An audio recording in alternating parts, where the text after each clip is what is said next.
गणेश जी महाराज की जय। मधुसूदन भगवान की जय। वैशाख मास महात्म्य अध्याय 23। श्री सुतदेव जी बोले, अब मैं इस पाप नाशक महात्म्य का वर्णन करता हूँ।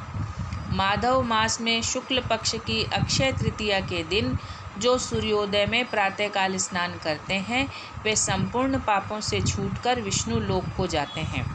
जो देवता, पितृ और ऋषियों के निमित्त तर्पण करें, उन्हें संपूर्ण वेद आदि शास्त्र पढ़ लिए, सब यज्ञ कर लिए और 100 श्राद्ध कर लिए। जो मधुसूदन भगवान को पूजन कर अक्षय तृतीया के दिन कथा सुनते हैं वे मुक्ति पाते हैं।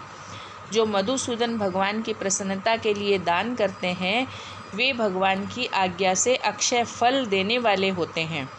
यह तिथि देवता, ऋषि, पितृश्वरों की है। इसमें सनातन धर्म करने पर देवता, पितृश्वर और ऋषियों की तृप्ति होती है।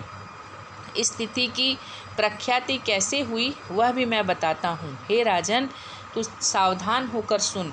प्राचीन समय में राजा बलि के संग इंद्र का युद्ध हुआ और देवता और दैत्यों का भी आपस में द्वंद्व युद्ध हुआ। इंद्र पातालवासी बलि को जीतकर फिर पृथ्वी पर उतथ्य के आश्रम में गया। वहां जाकर उसकी मंद गामिनी गर्भिणी पत्नी को देखा, जिसकी कमर में सुवर्ण सूत्र में बंधी किंकिणी शोभा दे रही थी। उसके कंकणों की झनकार ने मदोन्मत्त भ्रमर और कोकिलाओं के शब्दों को जीत लिया था। अनेक प्रकार के वस्त्र धारण किए वह मधुर भाषिणी और मंद मंद हास्य युक्ता शोभा दे रही थी। कुंभ के सदृश पिनकुचों से जिसकी अपूर्व शोभा हो रही थी, विकसित कमल के समान उसका मुख था और नील कमल के समान नेत्र थे। केतकी के उदर के समान पीत और मनोहर गालों वाली परिश्रम से श्वास भरती हुई दीनाक्षिपण कुटी की ओर मुख किए थी। उसे पर्यंक पर शयन करती हुई देख इंद्र को मोह उत्पन्न हो गया और वह बलपूर्वक उस गर्भिणी स्त्री से भोग करने लगा। तब गर्भस्थ पिंड ने अपने गिरने के भय से दुखी होकर अपने पांव से योनि मार्ग को ढक दिया, जिससे इंद्र का वीर्य पृथ्वी पर ही गिर पड़ा। तब गर्भस्थ शिशु द्वारा इंद्र को महाक्रोध हुआ। शिशु पर इंद्र को महाक्रोध हुआ और क्रोध के मारे तांबे जैसे लाल नेत्र करके शाप दिया कि हे दुर्बुद्धि, तूने पांव से योनि द्वार को रोका है, इससे तू जन्मांध हो। तब उस दीर्घ माह्य पांव से वीर संचालन के से जयंत के समान हुआ। इंद्र ऋषि के शाप से भय से शीघ्र ही भागा। उसे भागते हुए देख संपूर्ण शिष्य हंसने लगे। तब वह लज्जा के मारे पहाड़ की कंदरा में जा घुसा और वहां बैठकर उग्र तप करने लगा।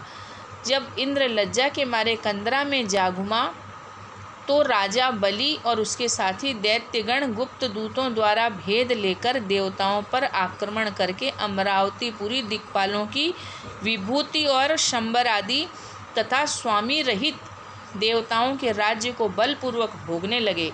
तथा तब तो अग्नि से आदि लेकर सब देवता अपने रक्षक को न देखते भय और बृहस्पति के पास जाकर इंद्र का वृत्तांत पूछने लगे कि हमारा स्वामी कहाँ है।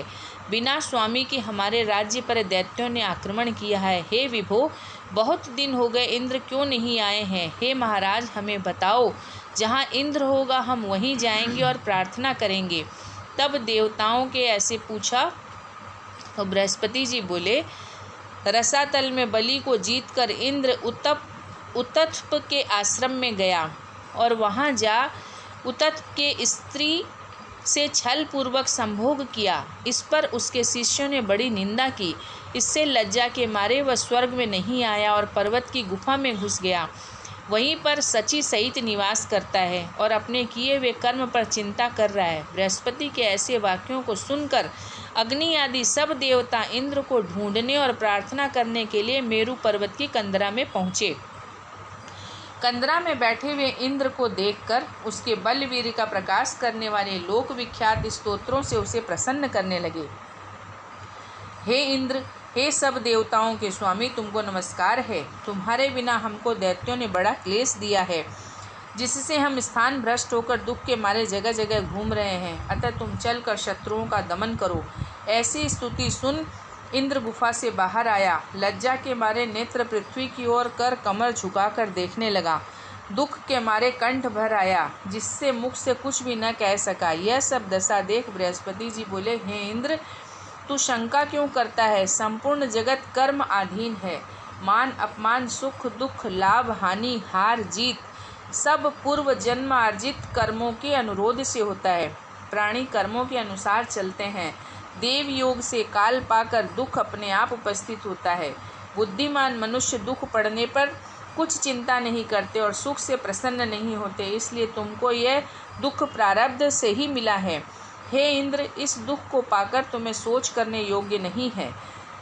गुरु की बात सुन इंद्र ने कहा, हे मानद, पर स्त्री गमन के दोष से मेरी बल वीर्य यश मंत्र शक्ति शास्त्र शक्ति विद्या शक्ति सब नष्ट हो गई। इन सब को खोकर मैं यहाँ गुप्त निवास कर रहा हूँ। इंद्र की यह बात सुन बृहस्पति सहित सब आपस में उसको फिर बल देने का विचार करने लगे। तब बृहस्पति जी कहने लगे कि मधुसूदन भगवान के प्रिय वैशाख मास में सभी तिथियां बड़ी पुण्य रूप है।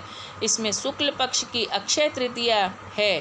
जो इस तिथि में श्रद्धा पूर्वक स्नान दान आदि करता है, निसंदेह उसके सहस्त्रों पाप नष्ट हो जाते हैं तथा बल वीर्य और ऐश्वर्य अत्यंत बढ़ते हैं।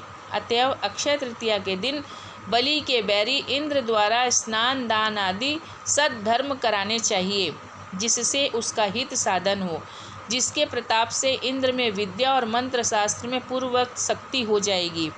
बल वीर्य और यश भी पूर्ववत बढ़ जाएगा। देवताओं समेत बृहस्पति ने ऐसा विचार कर इंद्र से वैशाख के धर्म कराए। अक्षय तृतीया के दिन भुक्ति मुक्ति देने वाले धर्मों से पूर्ववत बल और वीर्य आदि बढ़ गए तथा पर स्त्री गमन का दोष भी तत्काल नष्ट हो गया। इस कर्म से इंद्र अपने पाप कर्मों से इस प्रकार छूट गया जैसे चंद्रमा राहु से छूटता है, और वह देवताओं के मध्य पूर्ववत शोभा को प्राप्त हुआ। इंद्र ने देवताओं को संग ले असुरों को जीत अक्षय तृतीया के महात्म्य से सब वैभवों से मुक्त हो अमरावतीपुरी में प्रवेश किया। आगे शंख तूर्य आदि बजने लगे।